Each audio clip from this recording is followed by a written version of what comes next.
Hello. Hi. Hello and welcome, everybody. My name is Emma Whitaker, and I am a senior advisor on Adelphi's Climate Diplomacy and Security Team, a think and do tank based in Berlin. Together with the German Federal Foreign Office, we're delighted to have you here with us, as well as our excellent panelists, as well as our virtual audience tuning in from around the world. So with that, I'd like to kick things off and invite the panelists up to the stage, and we will get started. Thank you.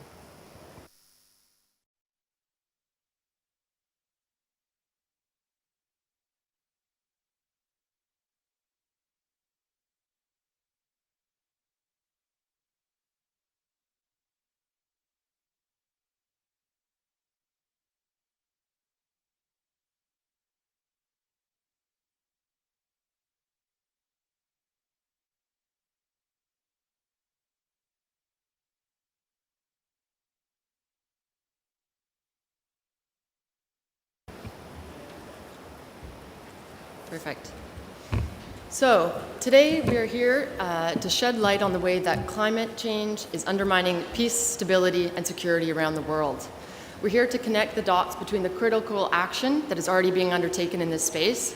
We're also here to explore how multilateral action and partnerships can be the key to effectively addressing the security and fragility risks that can be exacerbated by climate and environmental change.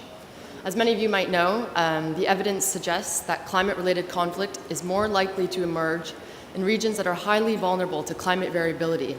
And often in these regions, there's low socioeconomic development, poor infrastructure, socio-political inequality, and a high dependence on natural resources. It's also important to note the impacts of climate and environmental change on peace and security are highly complex and therefore require a deep understanding of both context and the lived realities of those most affected. And it's because of the differences in those experiences that I'm honored to present the panel sitting up here with me today, who are here to really share insights and lessons from different corners of the world on how we can move forward collectively and move towards a climate for peace. There will, of course, be time for questions at the end, so please feel free to start jotting down some ideas of things you'd like to speak to the panelists about. But first, I will get started with great pleasure. I present Her Excellency Foreign Minister of Germany, Annalena Baerbock. In October 2022, Germany launched the Climate for Peace initiative, together with more than 20 countries around the world, to promote, coordinate, and advance concrete action on addressing climate security. So welcome, Foreign Minister.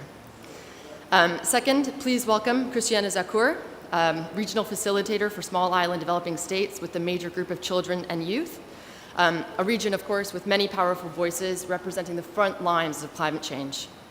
Thank you for being here. Next, we have Ngozi Amu, team leader and head of research and analysis at the UN Office for West Africa and the Sahel. In April 2022, UNOS, with governments across West Africa and the Sahel, launched a call to action to address the challenges related to climate change, peace, and security in the region. So welcome, Ngozi. And finally, I'd like to present Tina Stege, Climate Envoy for the Republic of the Marshall Islands. As early as in 2018, the RMI and the Pacific Island Forum signed the Bow Declaration, which recognized the expanding concept of climate security, including in human and environmental security, and also set forward a framing agenda for regional responses to the issues. So without any further ado, I'd like to ask Ms. Stege to present a brief sort of overview of how climate, peace, and security dynamics are playing out in the RMI and as well as the Pacific. Thank you. Thank you so much, Emma. Thank you to Adelphi in Germany for hosting this event and inviting me to join an illustrious panel of women, and including Minister Baerbock, who I know has done so much work and in partnership with the Marshall Islands. I think I'll be speaking to a crowd who I don't have to convince that climate change is a multiplier of conflict and a multiplier of vulnerabilities. And like all regions in the world, the Pacific is threatened by this nexus between climate change and conflict. I think what the Pacific has done is been a real leader and at the forefront of understanding this nexus and looking at ways that we can not just identify it, but try to respond to it. And in particular, understand that our response depends on getting ahead of it to the extent that we can, knowing that it will bring conflict and understanding what can we do as resilient communities and societies to prepare for that. In our region of the Pacific, in the Marshall Islands, we're already seeing increased vulnerability. We have droughts, in particular, as a problem in the Marshall Islands, and in particular for the northern part of the Marshall Islands. We have seen disasters across the region. There's a cascading, I call it climate cascading conflict that happens. And I'll never forget in 2019 in Madrid, receiving a few due to a dengue outbreak at that time that is related, it's the health impacts as well of climate change that are related to the, on the one hand, unpredictable storms and droughts, and on the other hand, droughts. So we have the food insecurity, we have the water insecurity, and we have some solutions. We have, for example, water catchment solutions, but we used to have wells that produced water that we could use for cooking. Those wells are now brackish. Those wells can no longer produce potable water. We are using them for washing, for plumbing systems. And now we only have water catchments as a way for us to have drinking water. That is the situation we are in now. And these will be made further vulnerable as sea level rises, right? So where will we put these water catchments eventually when we have even less land? So I think it's very clear that the vulnerabilities that we are facing, it's very clear. This is a crisis not of our own making, but that does not mean that, and it's a crisis that exacerbated by the fact that, the world is not meeting the commitments that we kept in Paris. But we're still, as a people, as Marshallese people, and as part of a region of Pacific people, we are, and I can't say this strongly enough, we are resilient in our communities. We are very, very strong communities with very strong ties. When I say communities, my family alone is not a nuclear family. It's an extended clan of families and those ties are what make us strong, and those are the ties that will allow us to respond to any crisis. And it's those ties that we need to strengthen, and that's why we've been working on a national adaptation plan that is focused in our communities and what our communities will want, because we know that adapting for us actually involves many terrible choices. Adapting for us will involve questions around our identity, because our identity is rooted in our land, and we know already that that land is under threat and some of it has already been lost. And so there will be required just to move in different ways, and that will essentially affect who we are.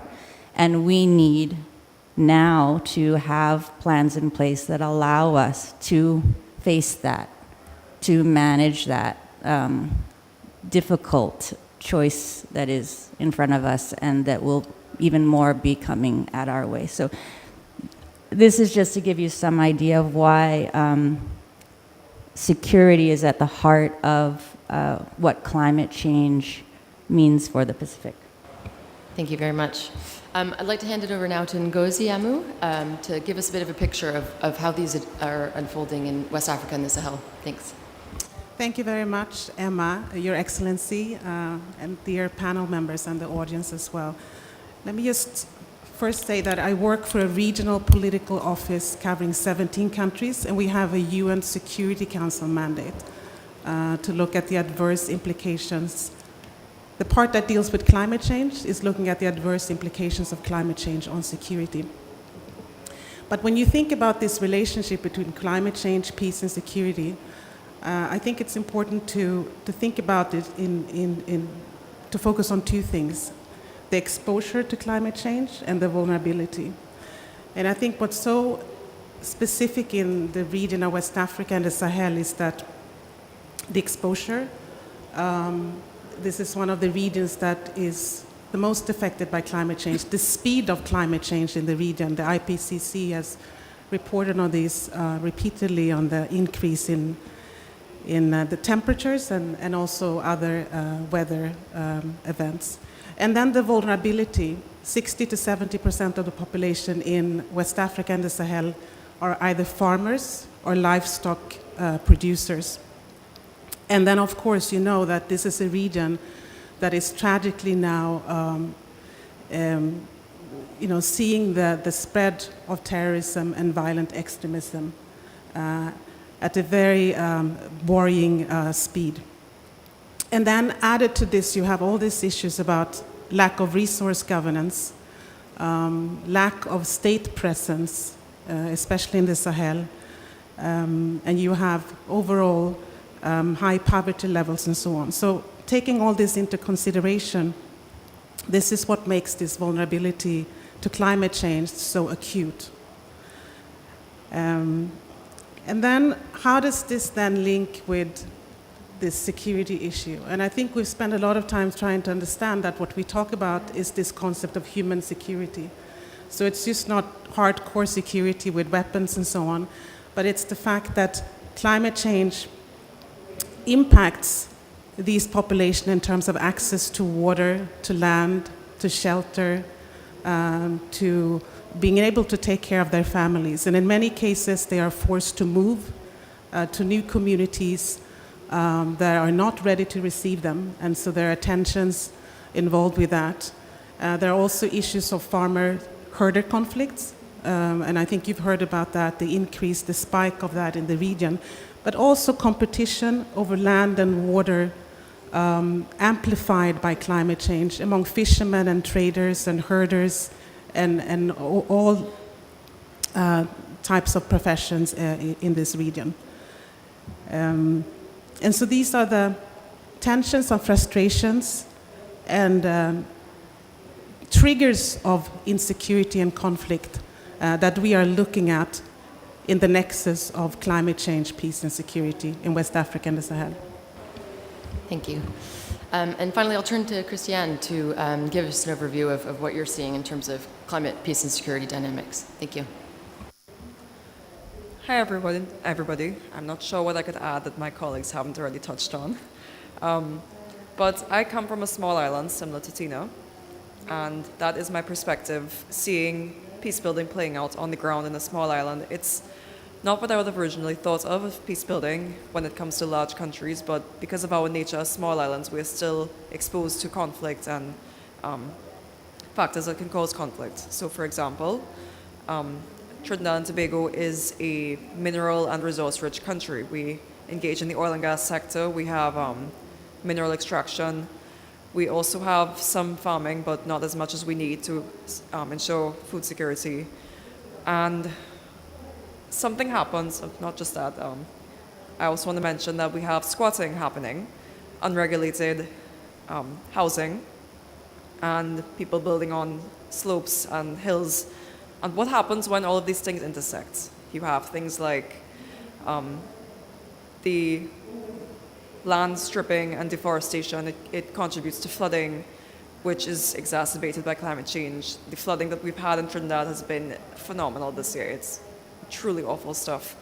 We actually had 3 people pass away in 3 different flooding, drowning incidents, and that is a record for a country that previously had none.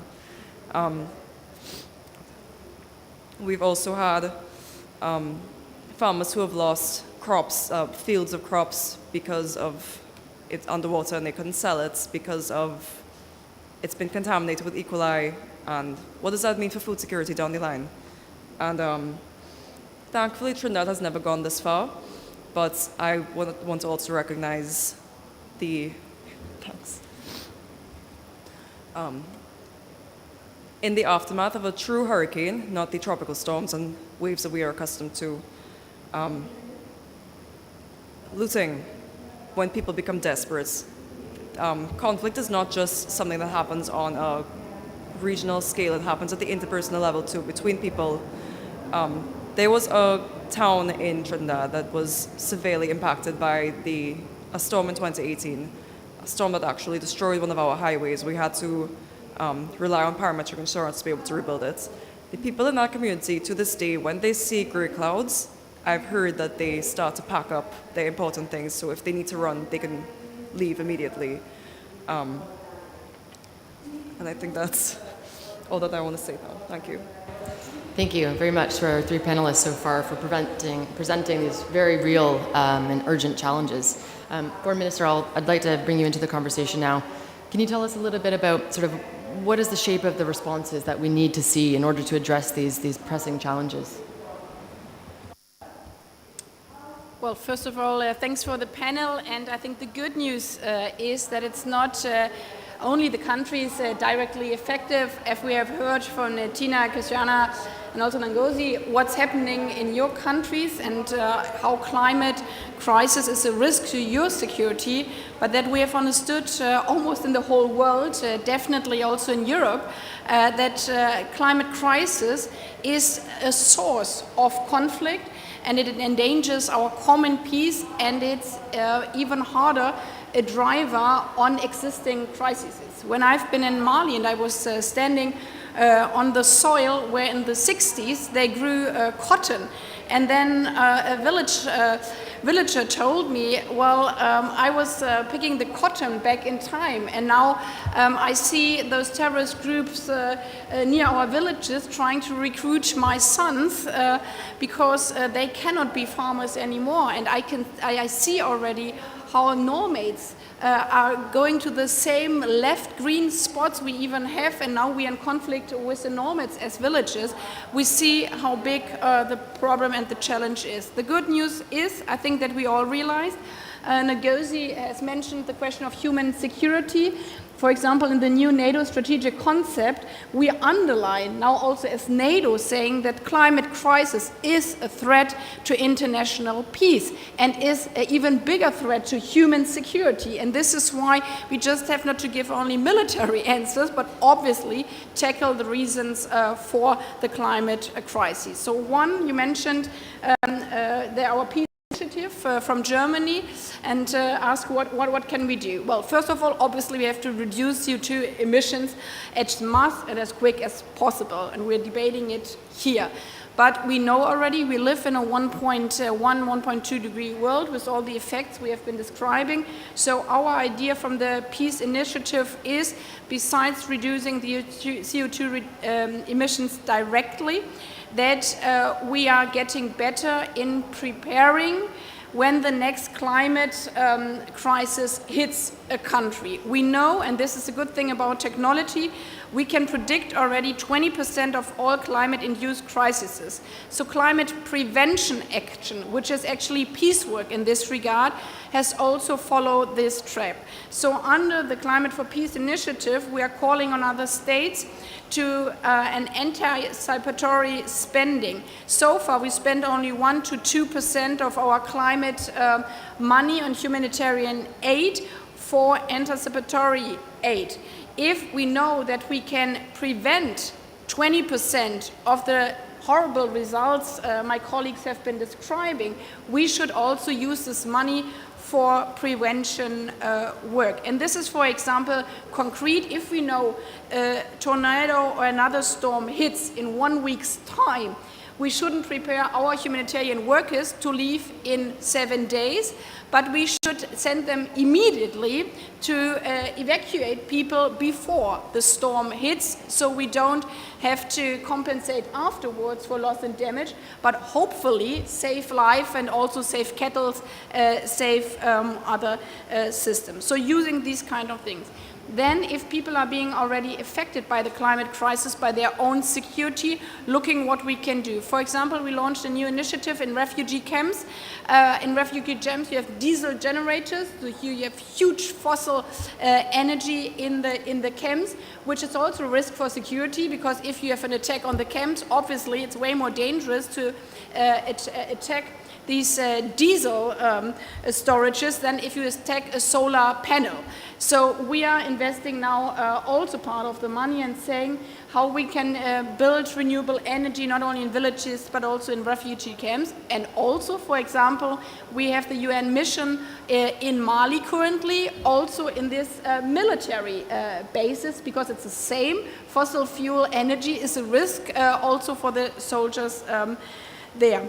And then with regard to the third part, if we are thinking ahead, we know, unfortunately, we cannot take away the effects of these crises. So if we know already that a river will go totally dry in 15 years' time, we should talk now. So how will we deal with the obviously probably upcoming conflicts about the loss of water?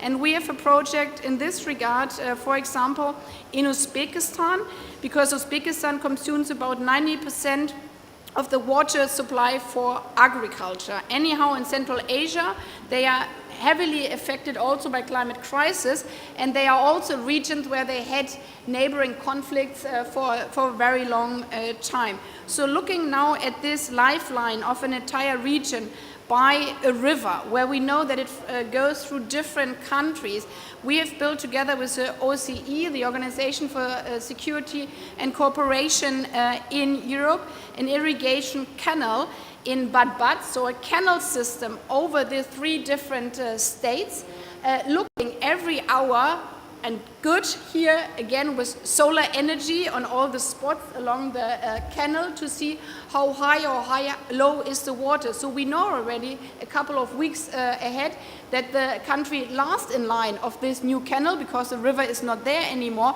doesn't have enough water. So the arrangement about how much water has to go through from the other countries, we have to plan in advance. So these are the different tools we are thinking about when we're talking about the climate initiative for peace. But to sum it up in the end, all of this doesn't help if we do not come to a good solution here at this conference and on the upcoming conference about reduction of CO2 emissions, because obviously if we go to a world over 1.5 degrees, my dear colleagues and friends here as a panel then have to debate at some point, so what kind of island or state are we even talking about, because it will disappear in total. So we have to debate it together. Mitigation and the question of addressing the conflict is the same story. Thank you very much, Foreign Minister. I really like to hear climate work is peace work, and it was great to hear about all the different pieces and really puzzle pieces that are critical to get to this holistic response to addressing these challenges. And you focus a lot on human security. For that, I'd like to turn to Ms. Stege. The Pacific Island Forum obviously elevated climate change as a standalone regional security priority and as the single greatest threat to livelihood security, to well-being and security in general for people in the Pacific. How do you think that initiatives like the German-endorsed Climate for Peace or the recently launched Climate Responses for Sustaining Peace COP Presidency Initiative launched this past Saturday can support this work, the world over, but also in the Pacific? And more importantly, what can we learn from the incredible work that's already being sort of taken under in the Pacific? Thanks again, Emma. And I think you had actually opened by referring to the Envoy Declaration, which in 2000, leaders in the Pacific had recognized already that climate change represented the single greatest threat to security and the well-being of our people. And so the Envoy Declaration actually takes into consideration the responsibility of Pacific Island governments to their populations to include human security and the protection of the environment. It also links the consequences of climate change to the complex geopolitical environment that we have in the region. And there is really a deep concern that has been expressed by our leaders that, major power countries with geopolitical conflict are actually developing strategies and policies on security in our region without actually considering or consulting Pacific Island countries who have put forward a very clear statement of what we believe the security challenge to be in our region, and that is climate change. For example, one thing that we have done as a region after Boy Declaration is look to solutions that address that security concern, which is climate change. And we had put forward a maritime borders agreement as the Pacific Island Forum, which includes all countries in the regions. And we have observers who also are part of the PIF. And that agreement says very specifically that our maritime borders shall be determined using fixed geodesic points. That is longitude and latitude, rather than ambulatory ones that would be affected and potentially determined by rising level of the sea. So this regional agreement helps us as a region agree that we mutually recognize the borders as they exist now, that we recognize and agree as neighbors and part of our Pacific family that those borders are fixed, and our sovereignty, and this is the important point, is fixed, regardless of climate change and its impact on sea level rise. And this is the type of agreement and solution that we need partners, very strong partners like Germany and others, to recognize as a tool that will be useful in helping the Pacific Islands maintain sovereignty and security in the region. It also helps us live up to our responsibility to preserve the environment and ensure that it is healthy and sustainable, because it allows us to ensure that we can look after our populations with agreed upon borders. It helps. You have to have what I'm going to say. It has to be clear where we all stand. I mean, if it's very clear where your neighbors, where your lines are, that helps with your interaction as neighbors. So you need to have solid agreements to ensure that conflict is prevented. And we need those agreements to be supported globally. And this type of global action and global cooperation and understanding that is what we need to prevent human suffering and to ensure sustainable development. And we just hope that initiatives like Climate for Peace and CRSP will be able to help us and to develop our work on human security within these kinds of frameworks that we've developed and achieved in the Pacific region. Thank you very much.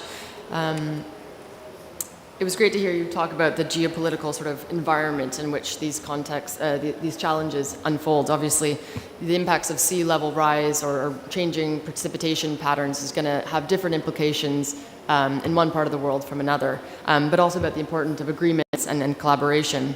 And so I'd like to go back over to Ms. Amu now to talk about West Africa and the Sahel.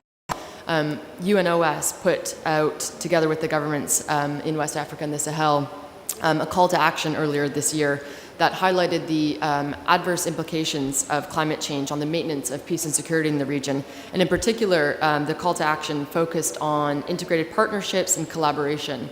So I was hoping you could speak a little bit about how harmonized policies, financial mechanisms, strategies, agreements, or action plans that are both sort of cross-government in the region, but also across multilaterals as well as civil society. How can those partnerships and agreements better deliver on climate peace and security outcomes? Thanks. Thank you so much. And I promise in my last response to the question, I will talk more about positive examples, because it sounds like there's so many challenges and so much negativity, but there's a lot of hope. But on the partnership thing, I want to talk about the need for stronger collaboration, both horizontally and vertically.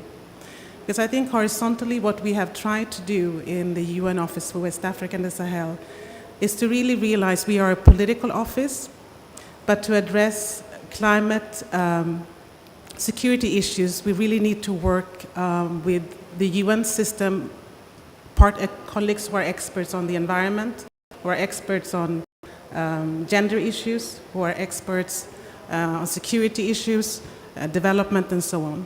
And that might sound very simple, But believe me, it's not always the case, which means that we have to, at the planning stage already, begin to discuss how we are developing strategies and plans. We have to join hands when we go on missions so that we can benefit from each other's different methodologies and different entry points. So for example, if we are talking to a community about the impact of climate change on their livelihoods, myself as a political affairs person would probably look at issues like how is power distributed in the village, what is the political representation. My UNEP colleague will probably say, what are the resource distribution? The gender colleague would say, well, how are women and men affected differently? And so we need all of that as part of the partnership to really understand this complex relationship. So this is only for the UN, but what we've done to work with governments in the region is to do the same thing, to focus on integrated approach.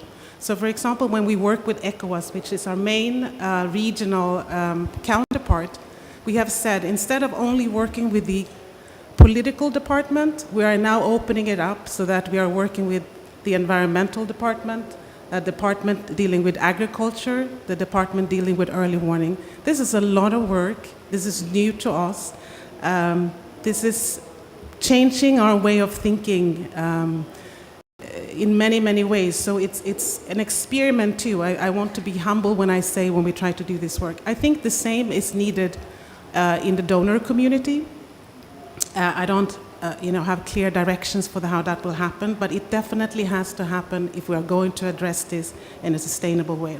So that's on the horizontal. Now on the vertical level, we really need to, and I think there's been emphasis at COP27, listen, of course, to the local populations and understand the knowledge that exists and the skills that exist. And for that, we have tried also, in a very humble way, to go out to the field and try to listen more to local communities and try to see how to package what we hear into policy recommendations to governments, policy recommendations to regional organizations, and then all the way up to the Security Council, because we have a Security Council mandate. And I want to end by saying, I think the Honorable Minister, when she talked about prevention, I think it's so important because often in our office we go to places that are already in conflict-affected areas. And obviously we'll see all these dynamics playing out much stronger. But there are places, and I remember we went to visit outside of Monrovia in Liberia, talked to communities that are affected by sea level rise. And they were telling us that every year now they have to relocate during a certain period of the year. And they are well received by the communities.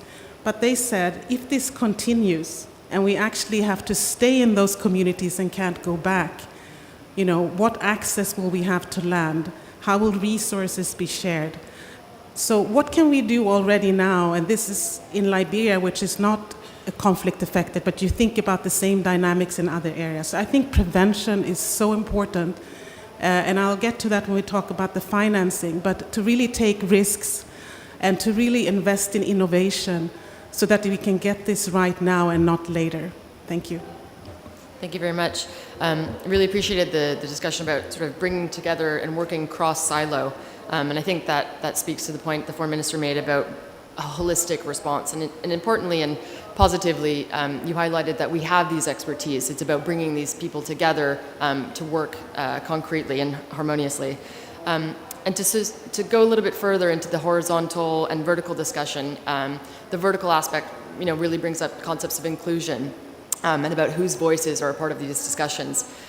So Christianne, I want to turn to you to highlight a little bit about different voices that are part of these discussions. You obviously work with youth and children across small island developing states. What are you hearing from them? Are their voices included? Do they feel they're being heard? What sort of action do they want to see being undertaken to address climate, peace, and security dynamics? So just a quick correction. I don't work with UNEP. I am part of the UNEP major group of children and youth, and I understand that this is a common misconception because the major group system seems to be a little bit unknown at the moment. So when it comes to including youth, it's a very touchy subject because we are the stakeholders of the future, as I like to say. We will inherit whatever is being decided here in these conference halls. Climate change is really an existential threat. So you tend to see people doing what they can.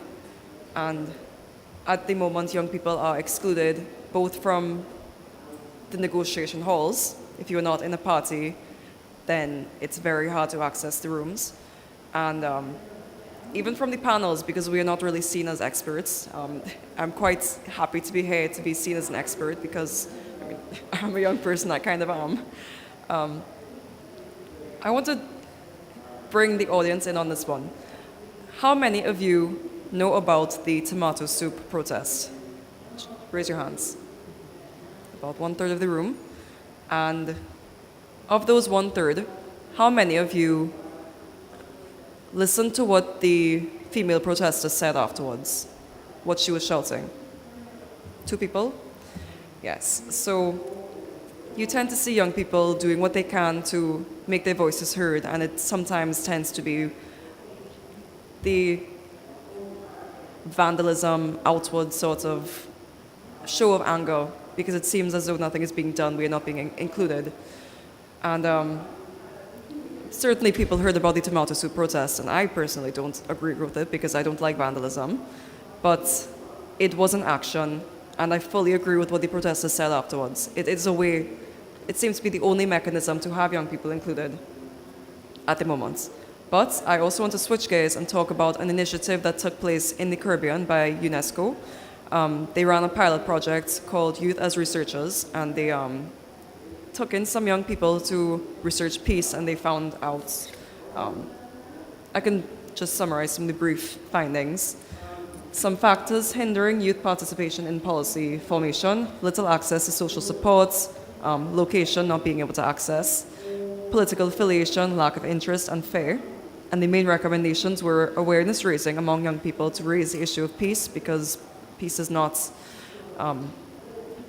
we live the reality, but we don't link it to peace building, involving youth at all levels, and capacity building for policymakers to learn how to effectively include young people.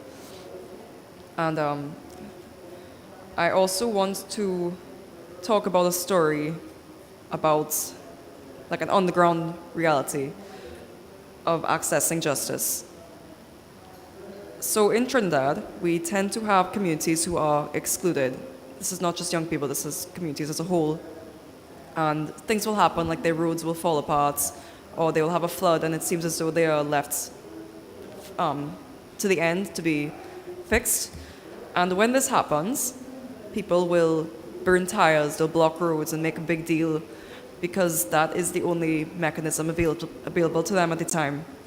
So I have a colleague in Trinidad who works as a waste consultant, and well, this was actually her example that she told me, and she spoke to somebody who was talking about how this was the only way that they could access justice, because, I'm sorry, I'm losing my train of thoughts. Oftentimes justice has to come from the people themselves because they are failed by the people who should be providing it. Thank you. Thanks very much. So just to take a step back and talk about sort of inclusion and the various angles that need to be part of these broader sort of climate discussions, I want to shift focus a little bit and talk about sort of how climate security fits into the broader discussions at COP. I don't know if many of you, like me, have seen that there's been a number of side events and pavilion events related to climate security, and so we're seeing a larger sort of sense of this presence at COP. But I guess it'd be great, Foreign Minister, if you could highlight why it's really critical to be having these discussions at COP, why they're finally happening, and more importantly, what else we can be doing to really ensure that the negotiated agreements at COP are both, conflict sensitive, but also climate smart and conflict sensitive. Well, huge question, so I will just pick out some parts. I would separate it again with directly and indirectly effects to answer your question. So why is it important to have it at the COP? First of all, and because we are in the midst of the negotiation here at the COP about loss and damage and also about the working plan on mitigation, I would say this is really important that we are talking about what would it mean also for global peace and security, because if we talk about loss and damage, you can compensate if a house is being destroyed.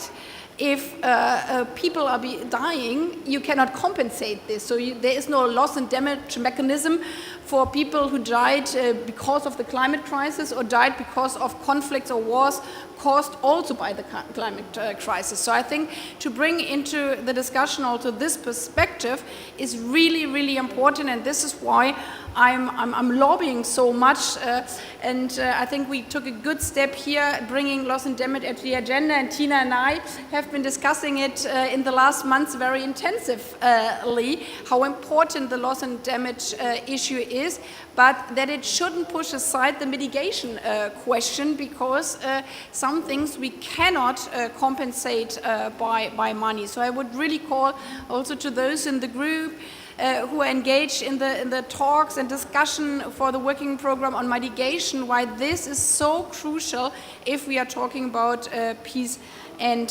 security.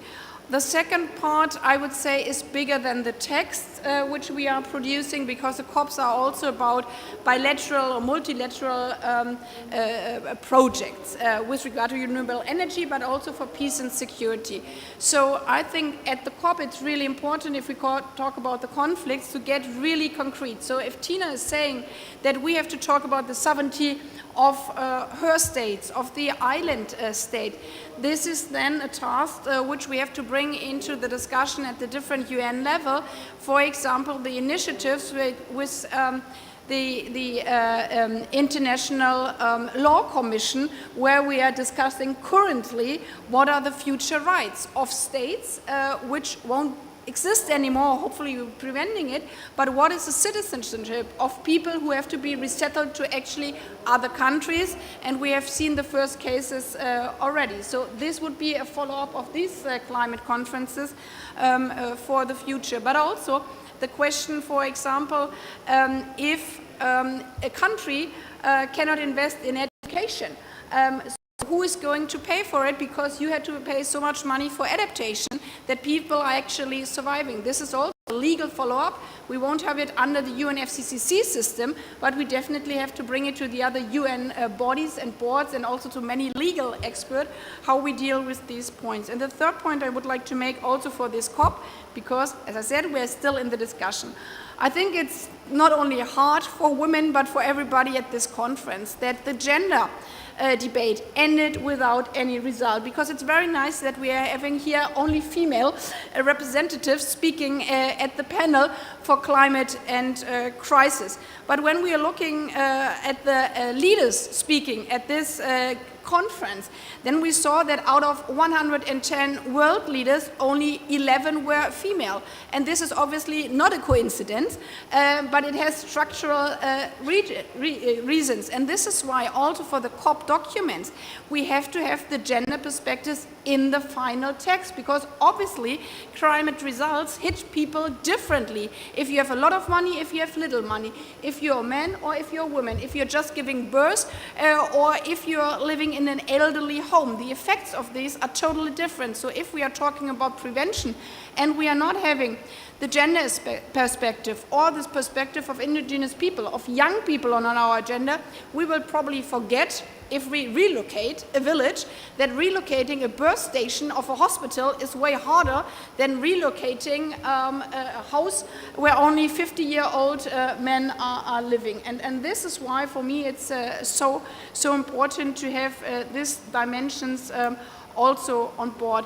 And also with regard to gender budgeting, we are talking a lot about money also at this climate conferences. But if we are looking where all the funds, where all the money is going through, also in the different projects, we are seeing that they are obviously not yet 100% gender sensible, but that we are actually, when we're talking about conflict, that it's very important to be gender sensible, because peace agreements are more sustainable if you have more women at the table, or if you have in the villages the discussion about these issues. So I think, yes, this is why it matters that at this COP we speak about climate and peace, but also that we have the important topics in the final text, because they draw out so many other, especially UN-related issues and also institutions, if we are talking about the peace of the future. Thank you very much. A big question indeed, but I think you did an excellent job at touching on all the critical parts. And I can just say, on probably behalf of the room, we're honored to have you as such a champion to put gender and reduction in greenhouse gases at the forefront of these conversations. So thank you for doing that. I guess I want to turn now back to Ms. Amu. We heard from the Foreign Minister about budgeting and considerations about funding. In the UNOS call to action, there's mention about the need to improve access to climate finance for communities at the front lines of climate change, and most especially those living in conflict-affected or fragile states. And obviously, as we just discussed, particularly women and youth. Can you tell us a little bit about why funds aren't reaching these communities that are most in need, and what sort of changes do we need to see to the shape of the current financial infrastructure to be able to get funding to those communities? Thank you very much. I mean, those are very tough questions, and I certainly don't have the answers. But I think what we realized, I started out saying we've done these climate security risk assessments, talking to populations in the region. And it's through these conversations that we realized, because sometimes when we talk about climate adaptation funding, it sounds like it's so big. But when you actually talk with the local population, sometimes they will say, all we need, we were in one village where women were using a solar panel-driven refrigerator to refrigerate milk so that during the very hot season they could bring it to the market and sell, and thereby bringing women together and also having less of competition with other communities. And they were basically saying, all we need is a couple of more of these refrigerators, and we are able to do this on a larger scale. So I think with financing too, we have to kind of break it down and try to understand that sometimes we're not talking about a big money. But the coordination issue, I think, has not been sorted out, because you go out to certain villages and you see that everything is very project-based. And so you have, whether it's the World Food Program and USAID and other, and each one we still are in a project mood. And I think that becomes, then the project money runs out and there's no sustainability. So there definitely has to be more coordination. And now I'm talking about places that are relatively stable. I think the real problem is when you go to areas in the Sahel that are now so affected by terrorism and insecurity, to even have the ability to take risks and finance certain things in these areas. And I think there's been a discussion here at COP27 about this too, about the risk-taking. And so there definitely needs to be a discussion about that, because I think those obviously are the communities that are the hardest hit by the climate change impact. On top of it, all these other political, security, and economic challenges. But we organized a youth empowerment workshop a month ago ahead of COP27. Just want to give 3 examples of what some of the youth we were talking to said. For example, one woman in northern Burkina who lives in a very conflict-affected area said she's starting building these solar panels for communities so that when the light is on, it becomes a little bit of deterrence to terrorists to enter the village. And she said, all I need is some help to connect me with other women in other communities to do this. But then if you have different donors having different projects, this becomes difficult. So there's something in there that has to be sorted out. Another person from Sierra Leone who's building those floor tiles with recycled materials and has been able to create jobs for over 100 people in the village. Often young boys who would otherwise leave on these journeys that you heard, searching for El Dorado, in the Mediterranean. That's also prevention. And then a third example of women in Niger working in the agriculture sector. The whole community is actually looking at new ways of producing fertilizers. So using old techniques and also modern technology. And they were all saying the same thing: how can we scale this up? How can it become more sustainable? How can we feel empowered? So I'm not answering your question, but I think there's something in here about understanding that sometimes it's small money that is needed, but it has to be coordinated, and it has to be looked at in the long term. And sometimes there's bigger money needed, and I think this is where we have to understand the responsibilities, globally that we have to those who are most affected. Thanks. Thanks very much. Yeah, an interesting point on not only how much are we investing, but how and where, and how we can coordinate that better. Speaking a little bit about sort of risks and investment, Ms. Stege, I'd like to turn to you and ask you an even more challenging question around what, if any, parallels can be drawn between sort of climate, peace, and security, and discussions around loss and damage, which obviously we've heard a lot about at this COP.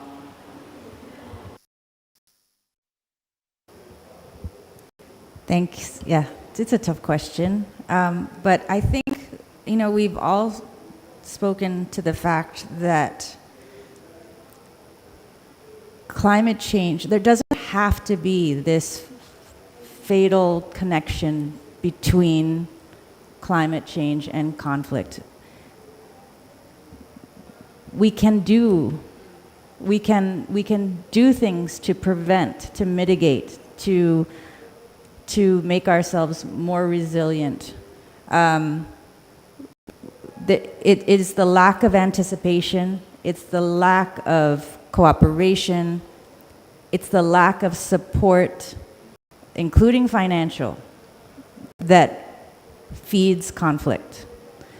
And I think that is true and understood very well in our communities. And as part of we have a climate security project that's funded by the Peace Building Fund, and I've had conversations. Yoshiko's in the audience. She's been going out to our communities, talking to the elders and the youth about, what is it that they see needs to be done to make ourselves prepared, resilient for all these difficulties that are here and that are coming. And, they go back to many of the tenets that make our community strong, that make our culture strong. And those are the social cohesive elements. Those are our trust in our chiefs, who help us make decisions regarding land. Those are many of the traditional knowledge elements that make the ties between different family members and clan members strong. So that is, I think, a microcosm of what we are now experiencing here at this COP. What do we need to do? We need to go back to cooperation. We need to go to the ties that we can build to make ourselves globally more resilient. And we need support for those who don't have it, including financial, to ensure that happens. And this is the conversation that is happening here at this COP around loss and damage. And I really want to pick up on what the minister said about the two things that are so critical, which, yes, and the islands have been the champions and at the forefront of bringing the emissions down, because we understand full well, and we have understood long before others wanted to admit that 1.5 is the line beyond which our survival is in question. We brought that to the table before Paris. We fought to have it included in the agreement in Paris, and we led the charge to make sure that it was there, and we have been ever since one of the loudest voices in the room to ensure that it is reflected and reaffirmed and strengthened at every COP. And now we're here, and we're in a 1.1 world where, despite all of that work, the emissions have not come down fast enough to put us on track for 1.5. And here we are at 1.2, with brackish wells, no water, our people having to move, communities that do not know whether a grandfather who does not know where their grandchild might live one day. This is where we are.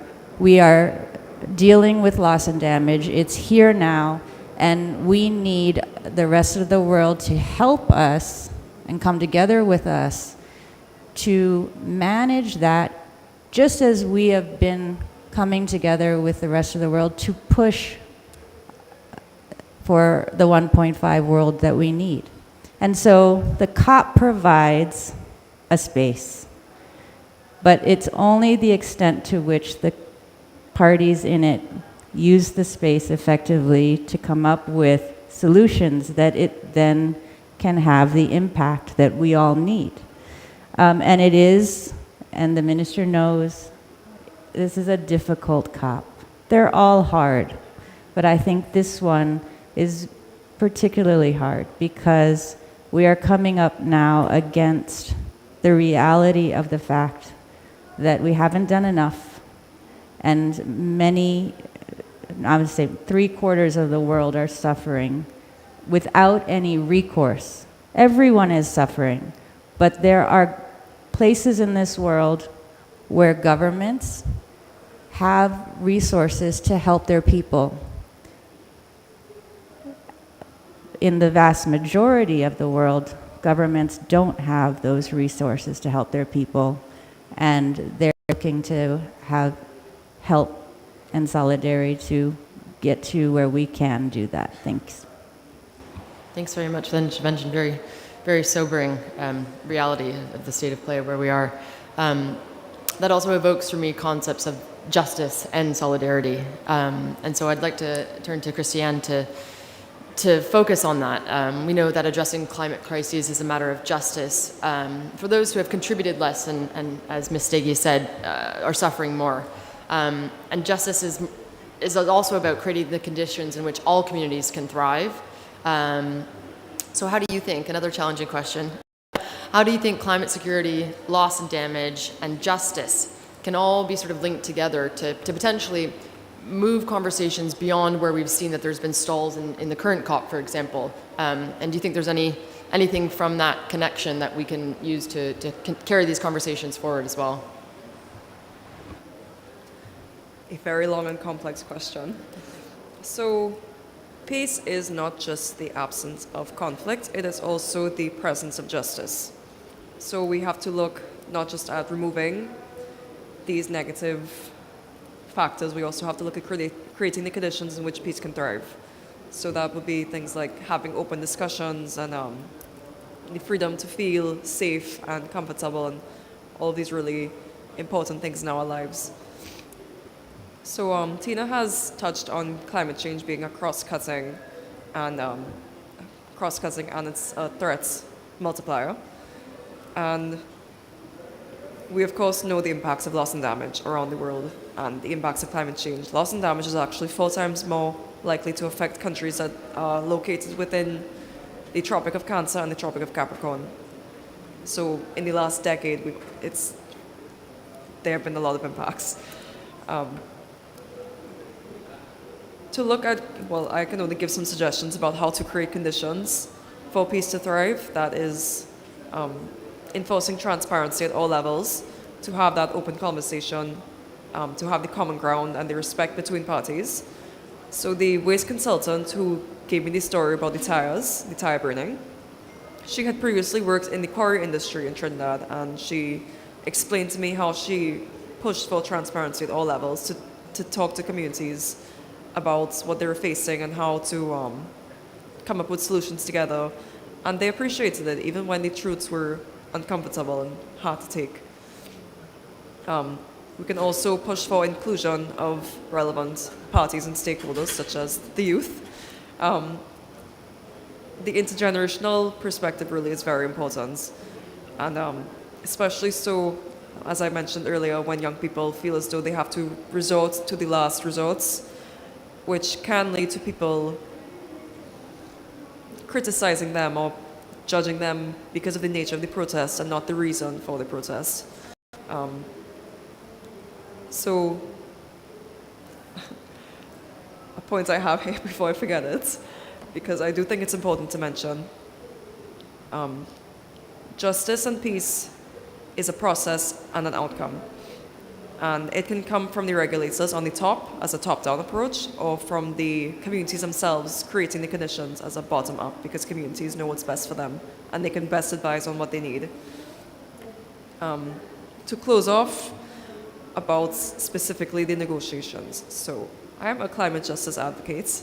I believe strongly in fighting for the recognition that climate change is caused by the emissions that come from developed countries. This is not something that is debatable. This is hard science. We know this. And the reason why we are here today is because of centuries of exploitation and upon the global south countries. At the same time, loss and damage as a term implies blame and liability. And I do feel as though we may need to consider changing the terminology to instead reflect a culture of solidarity and cooperation between global north and global south, because fighting for the developed countries to accept blame is not moving these negotiations forward. And as it stands right now, we are at 1.1 or 1.2 degrees of warming, on track for 2.4. I do not believe that we are going to maintain 1.5 degrees. We're going to overshoot that, and the global south countries are going to suffer. So I do think that we need to adjust the terminology, perhaps, and we won't be able to acknowledge the blame and the liability, because we need to get things started. Those are my points. Thanks very much. A really enlightening and interesting conversation so far. I'd like to open up now to the audience if there's any questions. And yes, we've got some keen questions. Maybe we will take a few. Oh, there's many. That's great. Let's take a few. And please introduce yourself, your affiliation, if the question is directed at somebody in particular, and try and keep your questions brief. Thanks. Oh, okay. Yeah, hi, I'm Lucy. I'm a PhD student at Oxford University. So last year, the UN Security Council didn't adopt a resolution on climate security. I was just wondering, how does the panel feel? Thanks. Maybe let's take one or two more.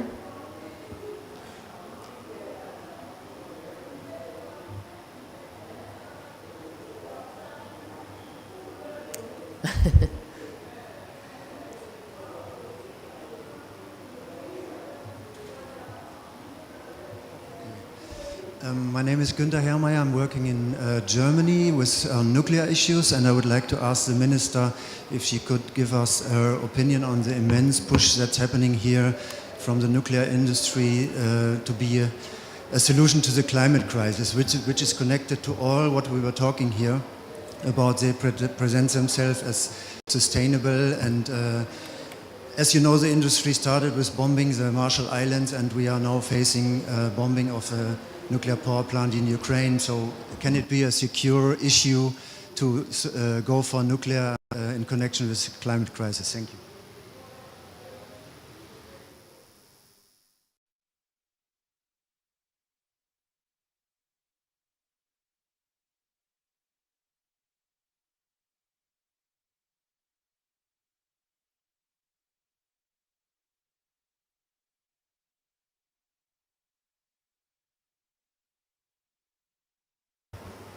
Starting one, two, there we go, hiya.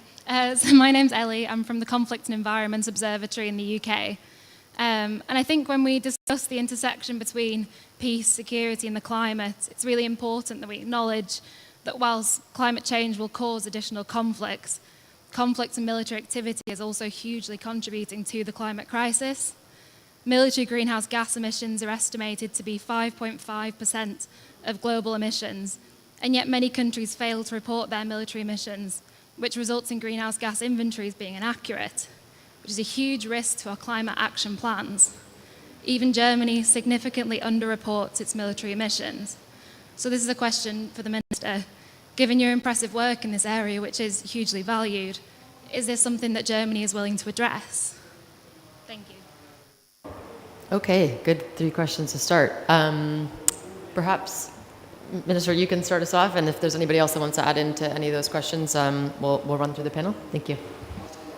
Well, thanks for the questions, and maybe I start with the last one.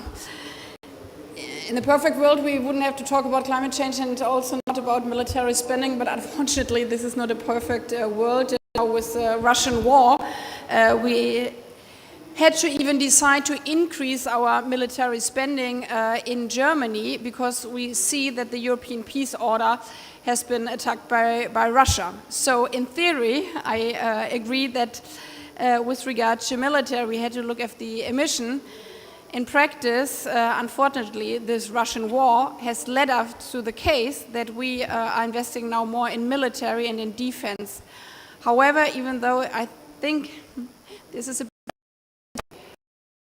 bizarre to talk about it, but we are looking, as what you were saying, also how we can reduce emissions in all the military capabilities.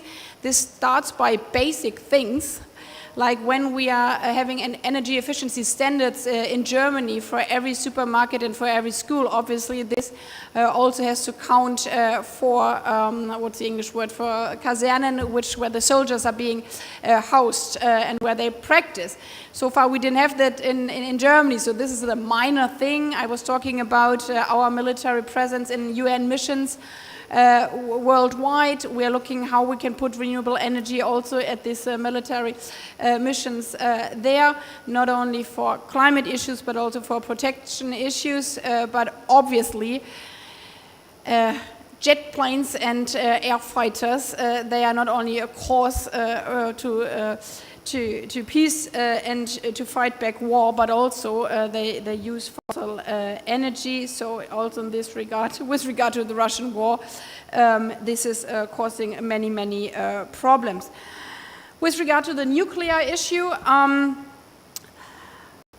well, everybody knows Germany is phasing out nuclear. Again, this is related, and this is why Tina also said this COP at this crucial times. It's harder than ever because we have had, for those who are non-German in the room, the discussion also in Germany, because we were supposed to phase out nuclear energy by the end of the year because of the Russian war and the energy situation in Germany.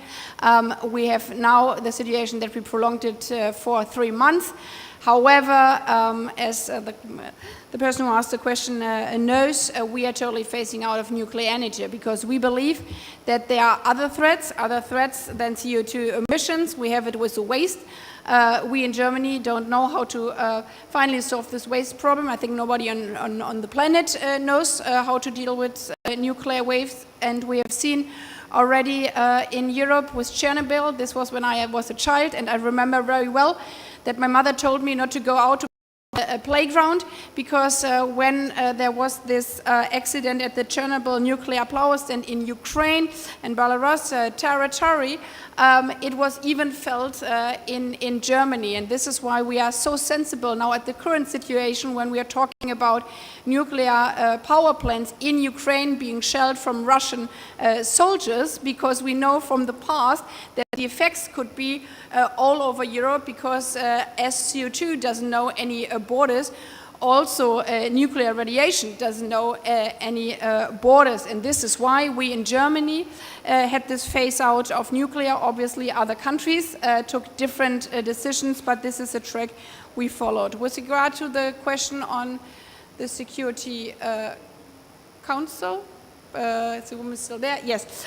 Well, I think it's very important that also at the Security Council it is important to address climate and peace, because as we have said here, the climate crisis is one of the biggest threats for the international peace, and this is why also Security Council should address this issue. Thank you very much. Anybody else want to come in on any of those questions? Yep. I just wanted to actually, on the Climate and Security Council, I think our answer was disappointed. But we have Germany co-leads the group of friends on climate and security, and along with Nauru from the Pacific, we support all of the work that they do in that space. And I think that they've really, that group has really helped to shift the conversation to a point where it is much more recognized. And I think in general there is a shift in the conversation that we've all been discussing, that, you know, climate and security, that they're deeply interconnected. And I think that shift has also happened and is happening in the UN space. But, you know, these are all, multilateralism is not easy, I think is the quick answer. And, you know, I had spoken to that before. And the important thing to remember here in this UNFCCC space, as I sit to, you know, coming from such a small country of only 50,000 people, sitting next to a minister of one of the most powerful countries in Europe, it's a space where we do have that chance to see each other, to hear each other, to listen, and then to try to find common ground. And it takes leadership from all of us to do that work, and it's hard work, but it's worthwhile. Thanks very much. I think we have time for one last question. Yeah.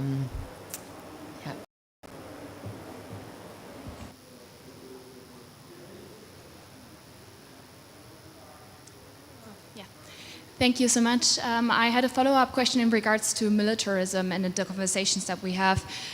So I'm really appreciating that we talk so much about human security here in this context. However, if we look at the actual picture, we see a quite different tendency. We see that states are militarizing their borders particularly as well, trying to keep climate refugees as well offshore. And I was wondering, how do we actually deal with that? Because we see as well that the climate finance is more going into that militarization, particularly by those states with the highest greenhouse gas emissions, rather than climate finance. And I wanted to also highlight, thank you so much for mentioning gender. I think it's a very important topic to raise here. And I wanted to also ask, how can we use existing tools such as the Women, Peace and Security agenda, where climate is not even mentioned, and how can we maybe create cross-alliances between different mechanisms? Thank you.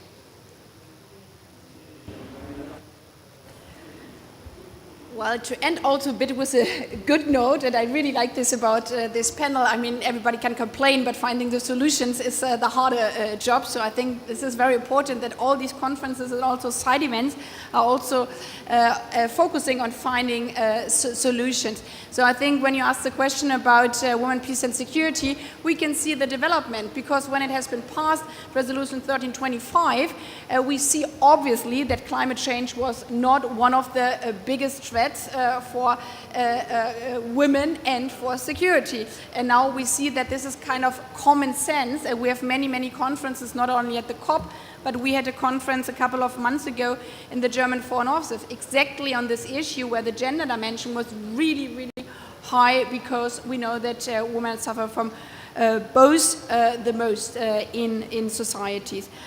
With regard to your question, and I think this is a huge new topic, border controls and also soldiers as border. I think it's more complex than you asked the question, because obviously soldiers are not only at borders. With regard to refugees, and our understanding, the European Union is, again, we have international treaties.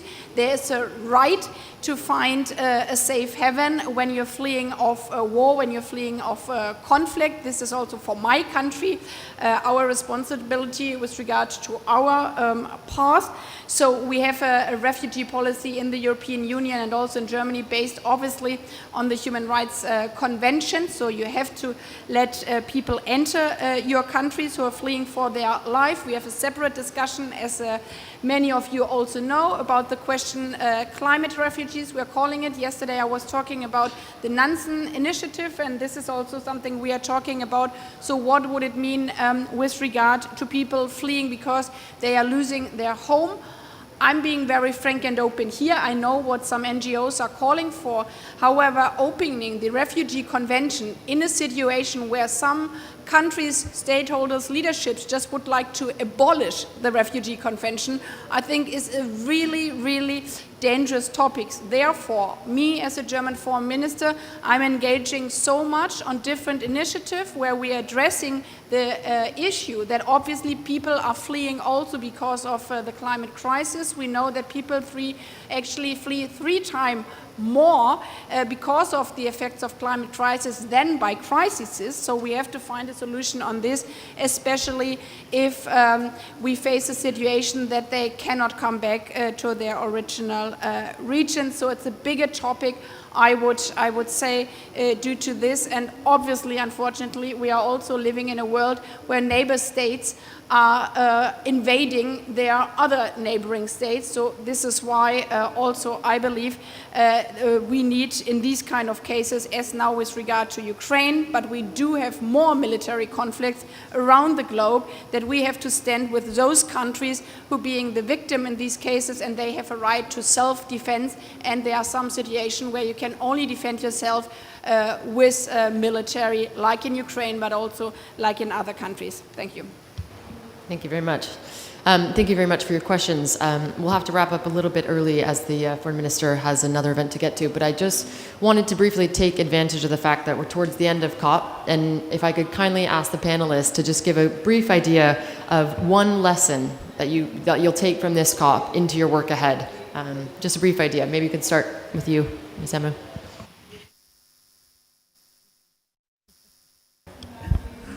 Thank you very much. This is the first time that we as a regional political office is here at the COP. So for me, it's in itself telling the story that we now have to accept that climate change has to be mainstreamed. And so my takeaway really is that this concerns everyone. And we're talking about climate change, peace and security. That means that everyone working in different expertise has to come together. This is my first COP, and it really pleased me to see so many people from the Caribbean who were able to come out, and I was able to connect with people from the Pacific as well. This flower that I'm wearing is from one of my friends in Fiji. This was the first time I'm meeting her in person, and I do feel as though I knew that there were similarities between the small island developing states, but I truly feel a solidarity now that we are all fighting the same fights. And also, I call myself an advocate because I feel as though we have solutions that exist, but we need to find a way to push them into the mainstream and scale them up and get them into practice. And I attended a lot of side events, especially for the Caribbean, and we have solutions that exist, but it's just to find the funding and to scale them up and make them the norm and not just the case study that may or may not happen. So that's my takeaway, and I hope that it's useful.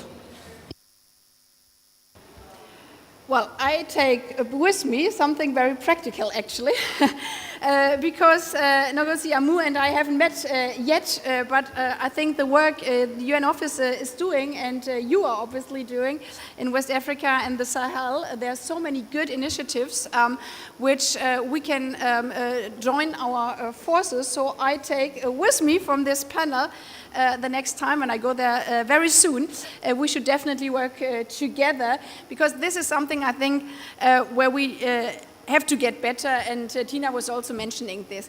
In theory, we know everything. Yeah, we know what we have to do, how to get climate neutral. We know also the reason, geopolitical, why sometimes it's being slowed down. But in practice, there are so many answers and concrete projects, but you were mentioning it, somehow it doesn't come together because the women in the village cannot apply the money for the other village, or the renewable energy company in Germany doesn't have connection to a country where they actually would really love to have a new wind park. So also bringing together good projects from this COP is very crucial for me on a practical side. So thank you that we could sit together on the same panel here.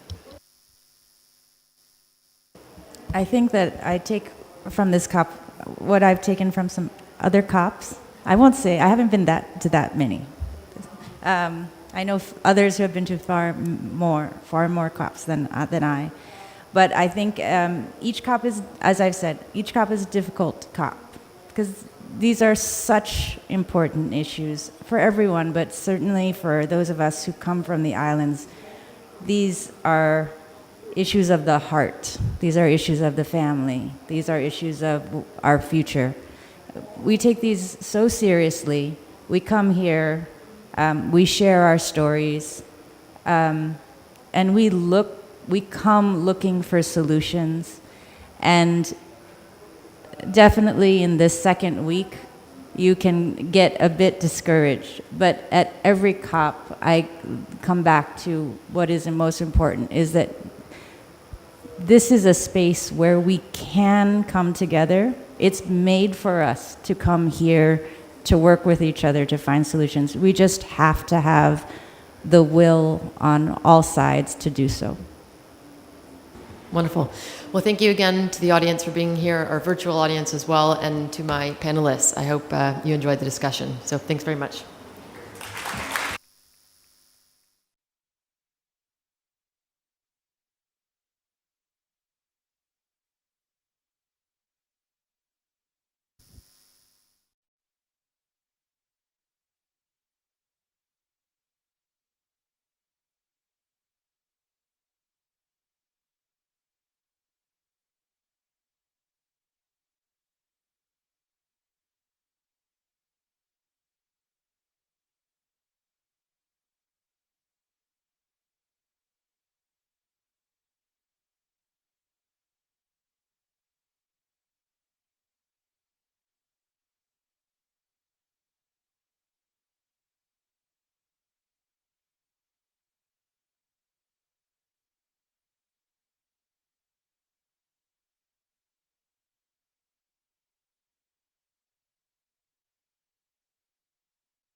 Excuse me, everyone.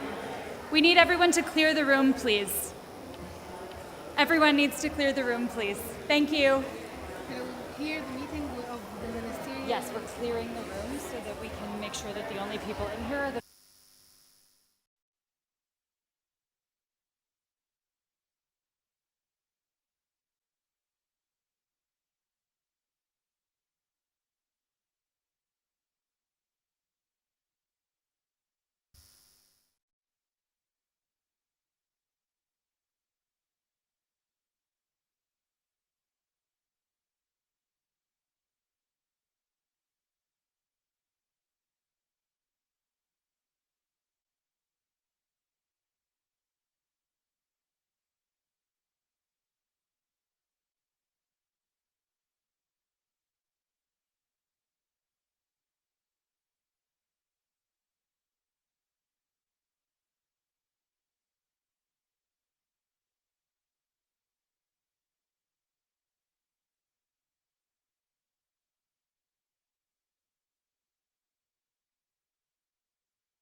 تست.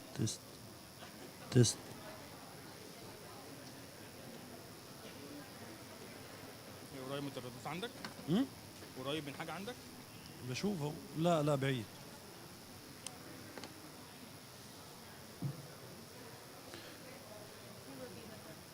تست تست تست.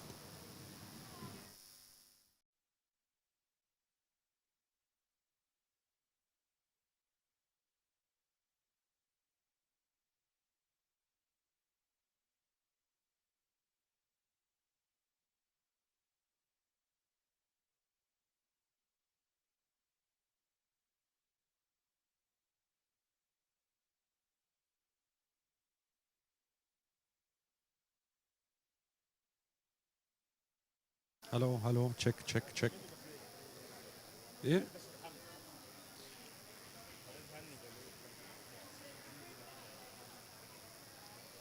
هلو هلو هلو تشيك تشيك تشيك تشيك تشيك. تست تست تست تست.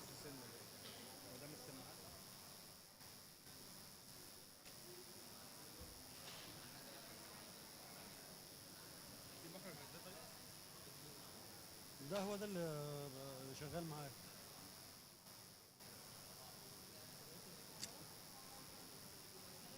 هو ده اللي كله بيجي ياخد منه.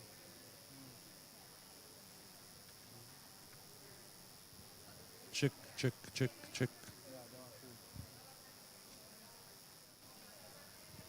هلو هلو تشيك تشيك. هلو هلو هلو تست تست تست. عامل ايه باظ معاك؟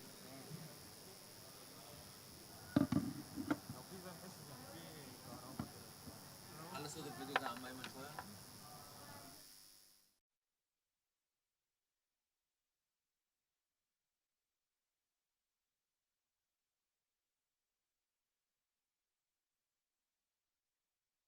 Curbing methane is the single fastest way to limit